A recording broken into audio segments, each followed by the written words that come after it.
Monique Lauré, elle va vous expliquer, il a des contacts, il voyage souvent, en tout cas jusqu'au Covid, en Chine. Il est psychanalyste, membre de la Société psychanalytique freudienne, Oui, ça s'appelle comme ça, oui. membre de la FEP, Fondation européenne de psychanalyse. Il est psychiatre, analyste à Toulouse, et il a fait plusieurs ouvrages qui portent sur la Chine. Donc, je lui ai demandé d'introduire notre après-midi soirée. Voilà.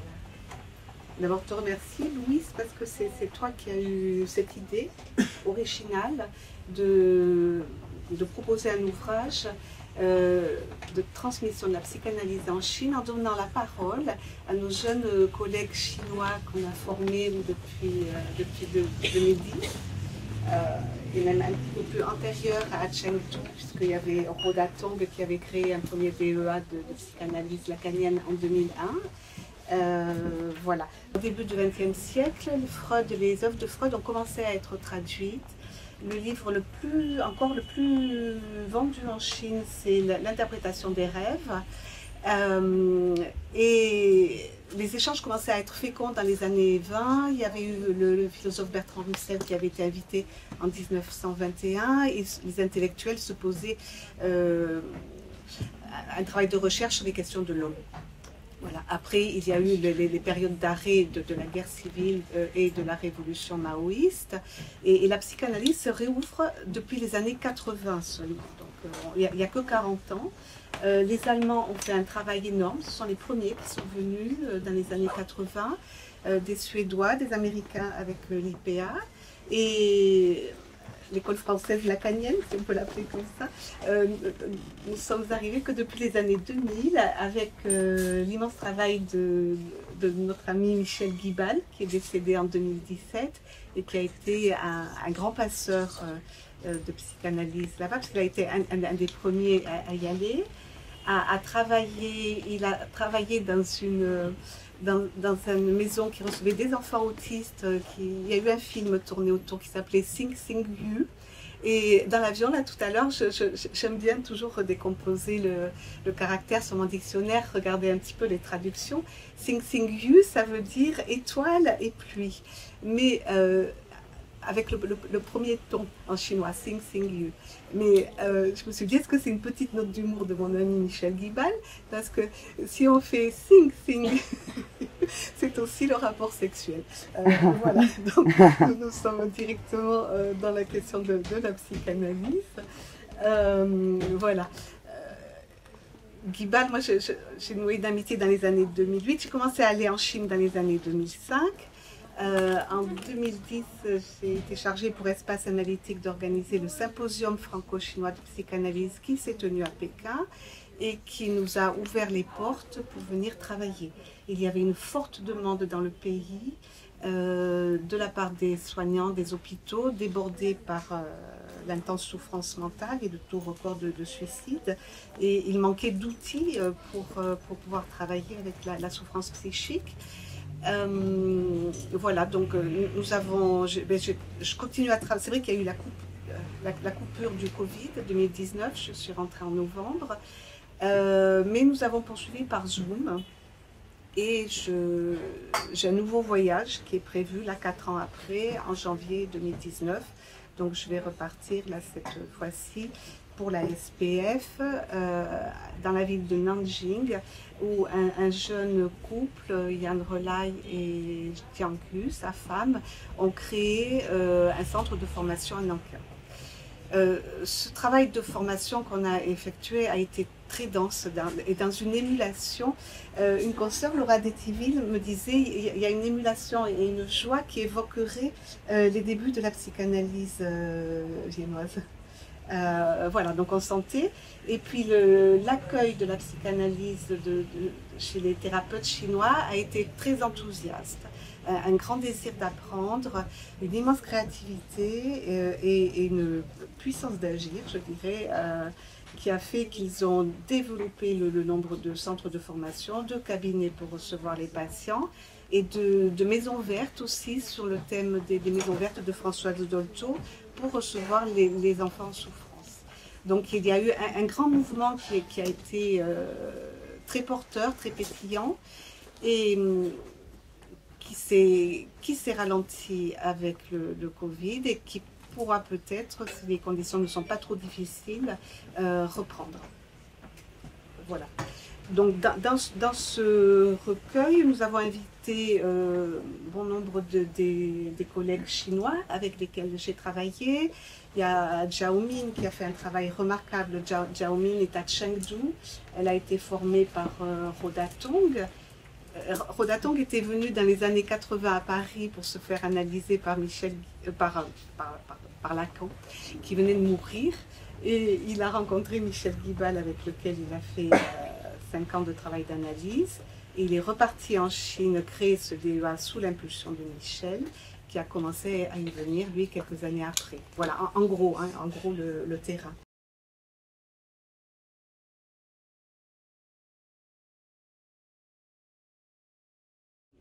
Ce que on se rencontre à la lecture de cet ouvrage, c'est que toutes ces graines qui ont été semées ont germé, hein, et ont permis un travail clinique approfondi, appuyé sur les bases théoriques lacaniennes et avec un regard sur la culture chinoise qui est original, qui est singulier.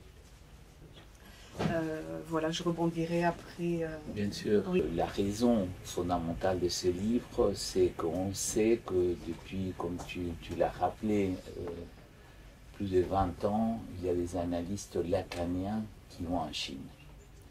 Moi, je m'étais posé une question, c'est, on sait qu'ils vont, qu'ils parlent de Lacan, de la clinique analytique, mais qu'est-ce que les Chinois captent de ce que les Français vont dire là-bas? Je dis des Français parce que, comme tu disais, il y a des gens d'autres pays qui sont allés, mais je pense qu'essentiellement la transmission lacanienne, c'est les Français. C'est les Français. Qu'est-ce qu'ils ont pu capter? Donc c'est ça l'idée fondamentale de ce livre. 20 ans après, où en sont les Chinois avec la théorie lacanienne et la clinique lacanienne? Donc je crois que ce livre en partie répond à cette question. Évidemment, ce n'est pas l'état définitif de la question, non. Puisque sinon tu n'irais plus jamais en Chine, parce que tout est déjà fait. Donc tu continues, c'est quelque chose qui est un work in progress, mais ça permet de faire une radiographie de l'état où les cliniciens, parce qu'ils sont des cliniciens tous, ceux qui parlent dans ce livre, font état de comment ils ont capté le concept lacanien.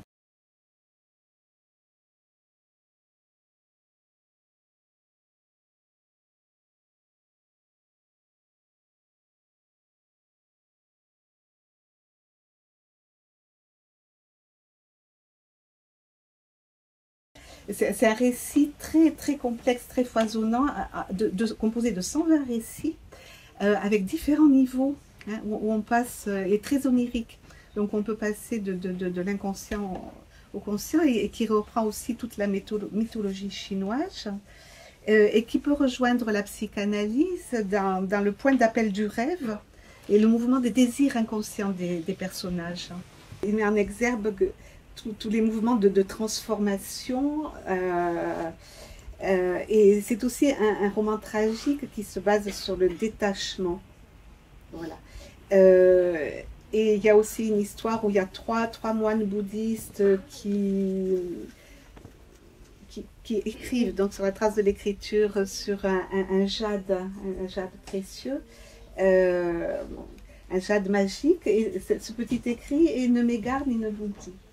Et le héros, le personnage central du livre, naît avec le jade dans la bouche. Ce qu'il faut savoir aussi, moi j'avais été très intéressée par les rites mortuaires chinois. Il y avait eu une très belle expo à Paris il y a quelques années. Les morts étaient enterrés avec une plaquette de jade dans la bouche, hein, pour pouvoir conserver le corps. Voilà. Donc c'est une histoire d'amour un peu tragique, mais qui redouble une sensation de déjà vécu, déjà vu, et qui rejoignait une vie antérieure en fait du personnage. Hein, voilà, il faut arriver à suivre. Mais ce personnage, chaque fois qu'il perd son jade magique, il se perd dans l'histoire où il devient totalement fou. Voilà. Donc il y a tout un jeu entre une scène et l'autre scène, hein, qui pourrait être l'autre scène de l'inconscient, avec des moments de sensation de la part du personnage de déjà-vu.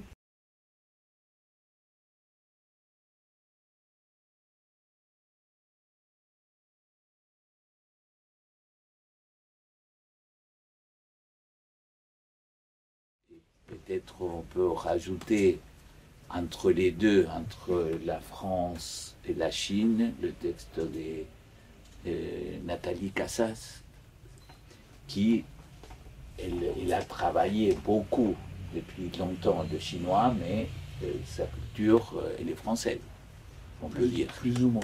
Un peu espagnol, C'est ça. un peu espagnol, mais disons occidental. C'est ça. Voilà, accidenté, quoi. Alors, donc, notre intérêt à nous, c'est bien évidemment, c'est pas commenter, le texte qu'on a fait, c'est pas été de commenter les Chinois parce qu'on n'avait pas sous la main qu'est-ce qu'ils avaient dit.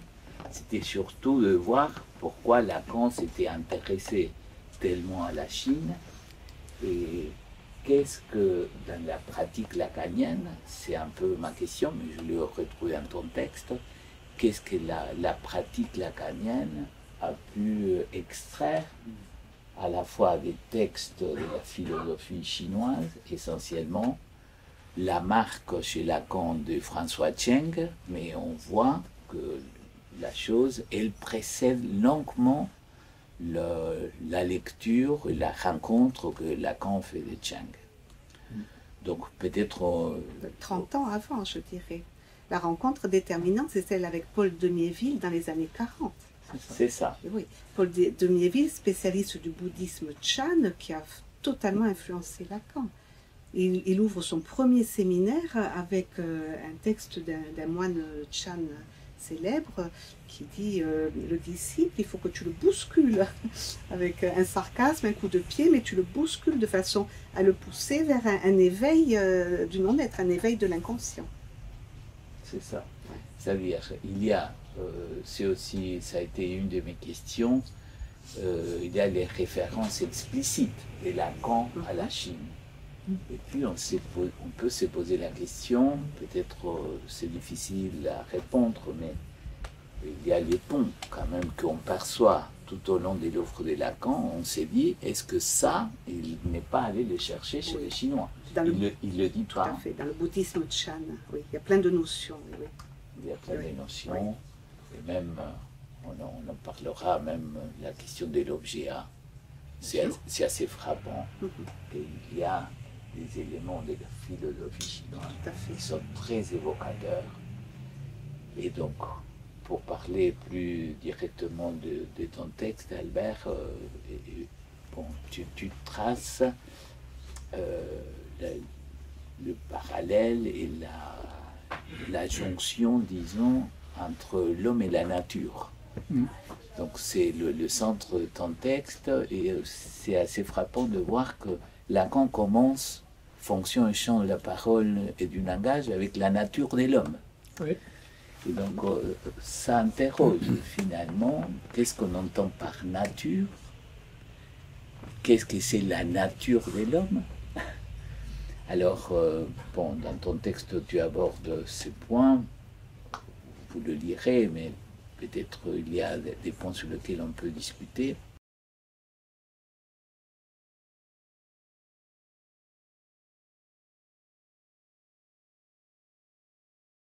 On pourrait avoir une tendance à penser avec la théorie de Lacan que la nature, c'est le rêve.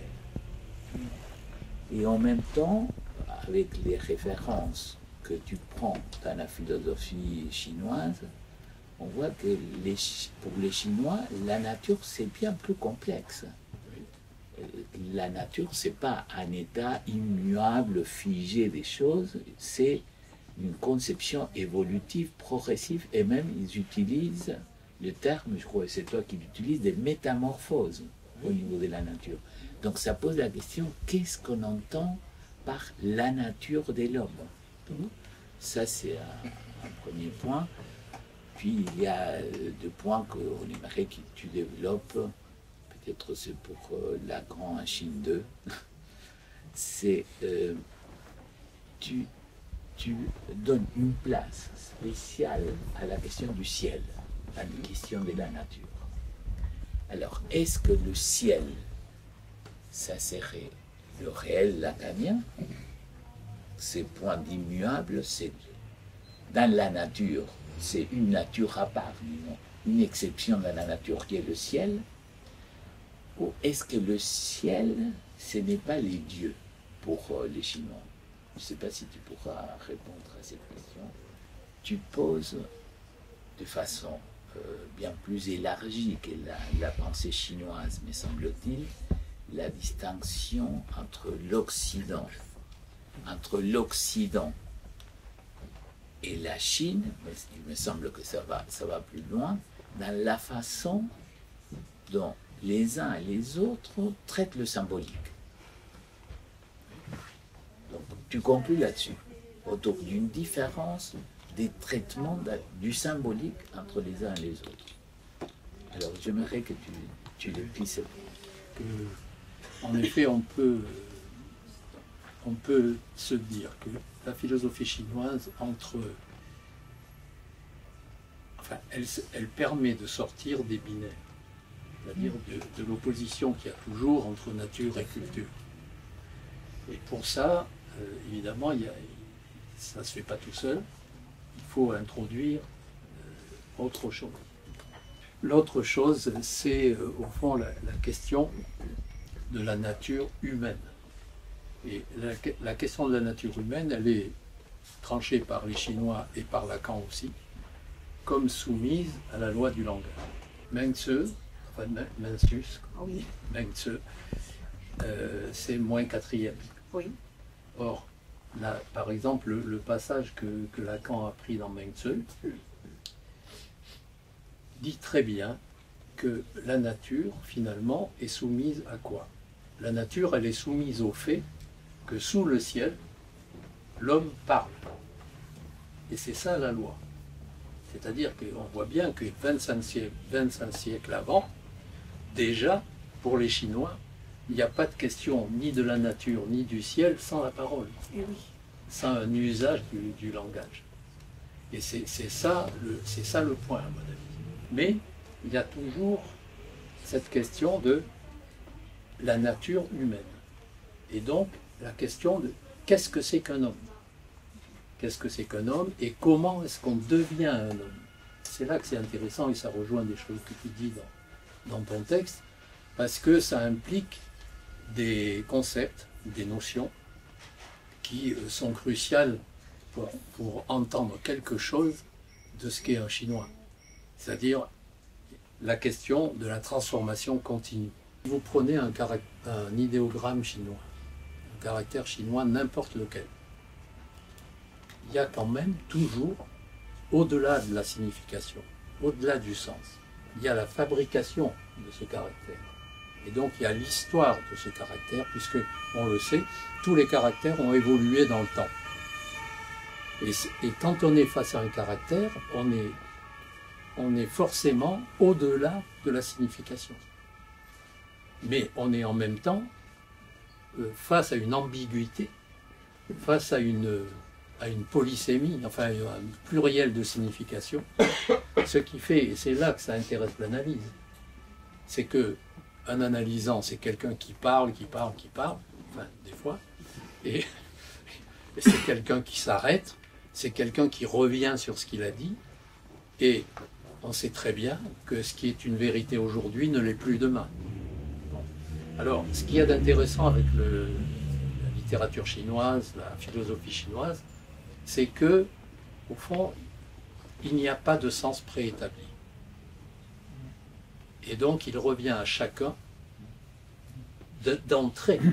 Et donc, la lecture est capitale. Et c'est là que ça résonne pour des analystes. C'est-à-dire que n'importe quel lecteur chinois ne sait pas quel est le sens quand il commence à lire. puisque la phrase a une structure particulière. Hein, puisque les verbes ne se conjuguent pas, on enlève les pronoms personnels, les mots vides, enfin tout ça. Et donc ça prête à ce que chacun y mette du sien. En revanche, quand il s'agit par exemple que les Chinois parlent avec des Occidentais, le problème qu'il y a, c'est que l'Occidentais ne comprend pas ce que fait le Chinois. C'est-à-dire que, pour faire simple, schématique, un Chinois peut faire une série de oui et conclure par un non. Ce qui fait que l'occidental ne comprend pas pourquoi, après tous ces oui qui semblent accréditer la thèse, tout d'un coup il dit non. Mais parce que il dit, un Chinois, il parle dans l'instant. Il ne parle pas avant ou après. Oui, je fais une petite parenthèse. Oui, vas-y. Il y a quelqu'un qui fait des affaires en Chine. Oui. Il me dit que c'est très compliqué. Absolument. Parce que quand il commence à faire des affaires, il pense que la chose elle est pliée. Mais oui. Et il y a un moment où ça renverse complètement, c'est ça. Et qu'on sait seulement à la fin. Oui, parce qu'ils n'osent pas dire non en fait au début. C'est très très long avant qu'ils disent non. Mais c'est ça la chose. C'est que effectivement, ils disent oui, bon, oui, ils vont au cocktail du soir, ils disent oui. Il y a la notion aussi de ne pas faire perdre la face. Il ne faut pas faire perdre la face, il ne faut pas choquer l'autre, il ne faut pas lui imposer trop de choses. Donc on ne lui impose rien en lui disant oui. Mais celui qui est en face devrait se demander à quoi il dit oui. C'est-à-dire, est-ce qu'il dit oui au point du contrat qui est en négociation, ou est-ce qu'il dit oui, je vous trouve sympathique, ou autre chose. Et donc là, ça pose un problème. Donc on a l'impression que la langue elle-même, elle diffracte. Oui. Et qu'il faut la ramener à quelque chose de central pour pouvoir partager quelque chose. Donc on ne comprend pas très bien pourquoi Lacan dit que c'est moins imaginaire. Et en même temps, j'ai trouvé dans le texte de Nathalie Cassal que d'une certaine façon, elle explique ça. Parce que le fait que les caractères soient monosyllabiques, ça induit quelque chose d'une fixité dans la langue qui fait que, en même temps qu'il faut un certain nombre d'éléments pour pouvoir situer un sens, en même temps, il y a quelque chose dans le caractère qui fait de la langue un réel, plus réel que les autres. Et qui permet la traduction. Je pense parce que probablement, tu es celle ici, celle qui connaît le mieux le chinois. Et Zhao Min a fait un joli travail avec un jeune enfant autiste aussi, ou par rapport à... Oui, ou au Baba, un petit enfant autiste qui venait avec son père. Chaque fois qu'il venait avec son père, il faisait caca dans le cabinet. Et quand il venait avec sa mère, il était très en colère. Et avec ce jeu sur la langue, faire caca, c'est au premier temps, ou au Baba. Mais un jour, elle a entendu autrement. Si on dit « Oh, Baba », c'est « je suis papa ». Et en fait, ce petit enfant souffrait parce qu'il s'identifiait au papa qui était exclu, qui n'arrivait pas à prendre place dans la famille. Il y a aussi tout ce travail sur les familles qui est aussi décrit sur toute l'accélération de la modernité qui a fait éclater les structures traditionnelles familiales.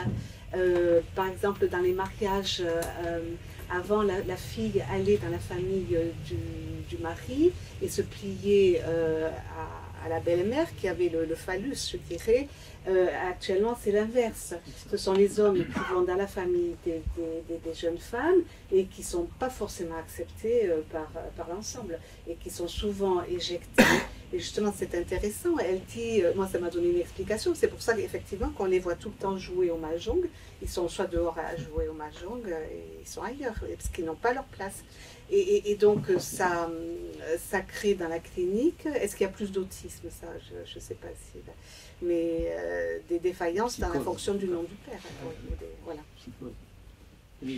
Oui, c'est très frappant quand on va en Chine, de voir tous ces hommes, chacun avec un petit oiseau à la main. Ça, c'est la poésie chinoise. Oui, c'est peut-être pas que ça. C'est leur animal de compagnie. Oui, non, je sais. Les hommes âgés, ce sont les hommes âgés. Je Dans sais, les mais- parcs le matin, c'est délicieux. Mais j'en ai vu des pas si âgés que ça. Les caractères, le matin, ils le font avec un grand pinceau et de l'eau. Sur le parc, ils le font éphémère. Ça va s'effacer. Ouais. Donc c'est le sens du geste, de la beauté, de l'éphémère. Oui, c'est ce que Louis a décrit, c'est-à-dire le vide à l'intérieur du geste.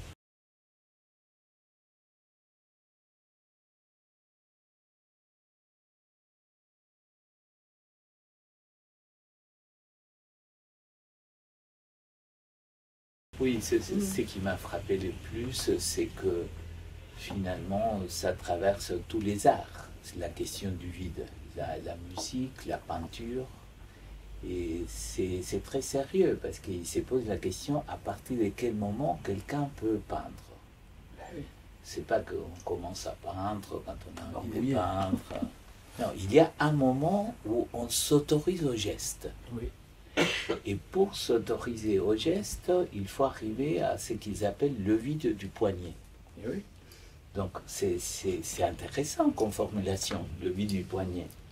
Et le vide du poignet, c'est quelque chose à laquelle on a accès après très longtemps, une préparation, et au bout d'un moment, on s'autorise. Mais comment on s'autorise de soi-même, hein?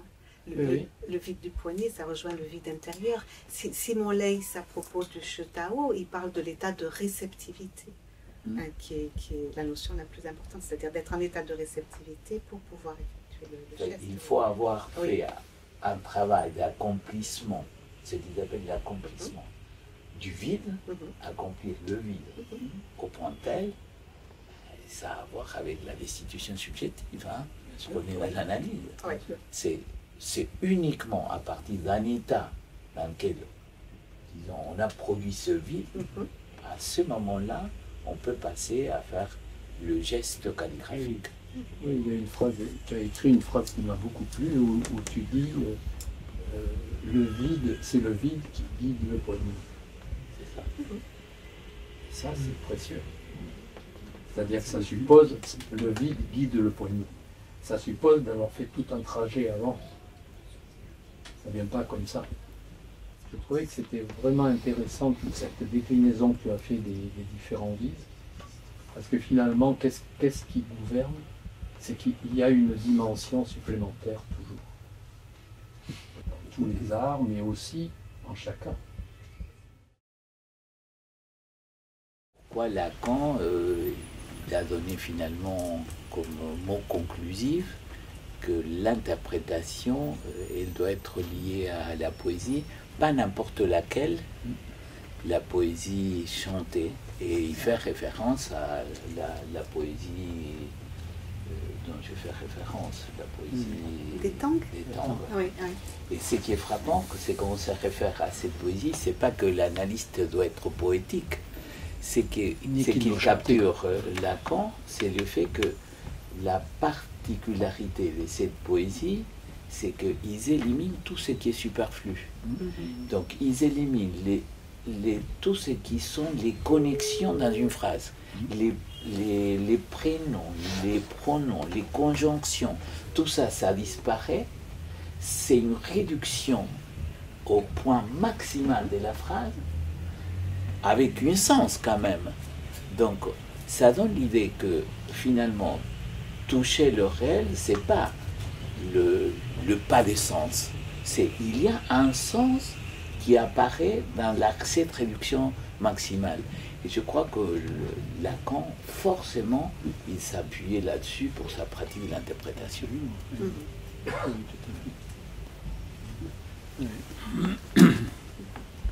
Chose que je crois que parfois on comprend mal parce qu'on dit il ne faut pas chercher du sens. C'est plus compliqué que sens ou non-sens. C'est un sens qui se situe dans, disons, les éléments clés de l'histoire.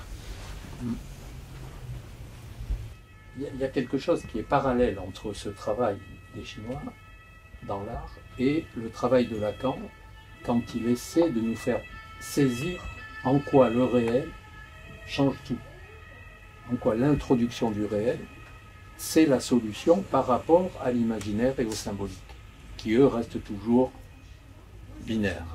Et donc il faut bien qu'il y ait quelque part, ça c'est dans l'analyse, il faut bien qu'il y ait une autre dimension qui change. Qu'est-ce que ça change? Ça change le rapport entre, tu l'as écrit d'ailleurs, entre les signes et les choses. Et donc il y a quelque chose qui est très intéressant, je trouve, c'est-à-dire parce que ça va jusqu'à la position de l'homme dans l'univers. C'est-à-dire, est-ce qu'on est un sujet extérieur qui contemple la nature ou qui parle de la nature en étant dehors? Ou est-ce qu'on est un sujet qui est dedans? Et donc ça, c'est un problème écologique actuel, puisqu'il y a des textes de Latour, de Bruno Latour là-dessus, qui sont très intéressants.